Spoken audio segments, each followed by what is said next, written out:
Por último, nós precisamos falar daquela proposta de intervenção que não apresenta todos os 5 elementos obrigatórios, tá? Então, vamos começar, gente. Vocês têm que fazer um checklist, né? Então, perguntem, né, para o texto. Eu coloquei todos os elementos obrigatórios? Olha para a sua redação. Vai lá e marque em cada elemento obrigatório. Se você sentir dificuldade ali na hora de marcar, ou não conseguir identificar os elementos, ou realmente não achar determinado elemento obrigatório, muito provavelmente a sua proposta de intervenção está incompleta, tá? Então, fazer esse checklist é muito importante. Tenham esse costume na hora do rascunho, tá? A gente não pode fazer isso no texto oficial, não. Mas lá no rascunho, vai lá em cima da sua finalidade, coloca um F de finalidade no agente, coloca um A de ação, coloca assim separadinho pra gente poder ver se todos os elementos estão lá, tá?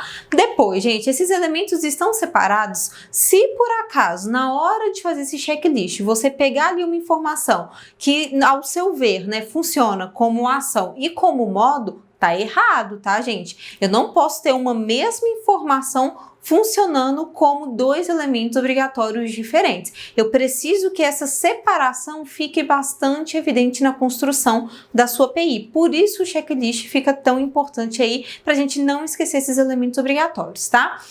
Depois, tem elementos repetitivos na minha proposta? Seguinte, gente, você não é penalizado se você, por exemplo, colocar 2 finalidades. Se você quiser colocar, tudo bem. A menos, é claro, que essas finalidades sejam contraditórias. Aí sim você vai perder ponto. Mas se você quiser colocar 2, 3, 4 finalidades, não tem problema. A questão é que a gente vai gastar espaço e tempo, sendo que você precisa colocar 5 elementos obrigatórios, você precisa resolver outras questões na sua proposta.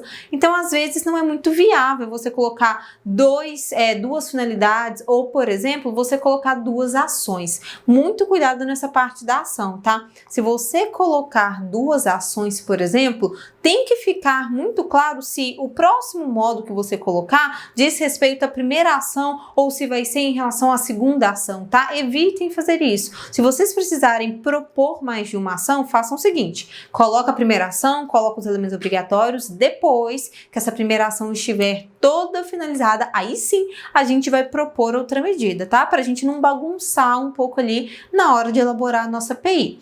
Então, ó, nossos 5 elementos obrigatórios são agente, ação, modo, finalidade e detalhamento. Normalmente, os alunos, quando esquecem de colocar esses elementos obrigatórios, esquecem do modo e do detalhamento, né? Ou do detalhamento. Dica, gente, tem que usar aquelas palavrinhas, tá? A sua ação não é o modo, então tem que usar o por meio de para evidenciar e fiquem de olho no detalhamento. Às vezes o aluno confunde, ele acha que a ação, ela é ação e também o detalhamento, ou que uma ação tá misturada na outra. Não, gente, vamos parar com isso, tá? Separa aí o seu detalhamento, deixe ele bem evidente e não se esqueça, eu preciso desses 4 elementos obrigatórios, mas eu preciso de forma evidente de uma outra informação sobre esses elementos obrigatórios, ok?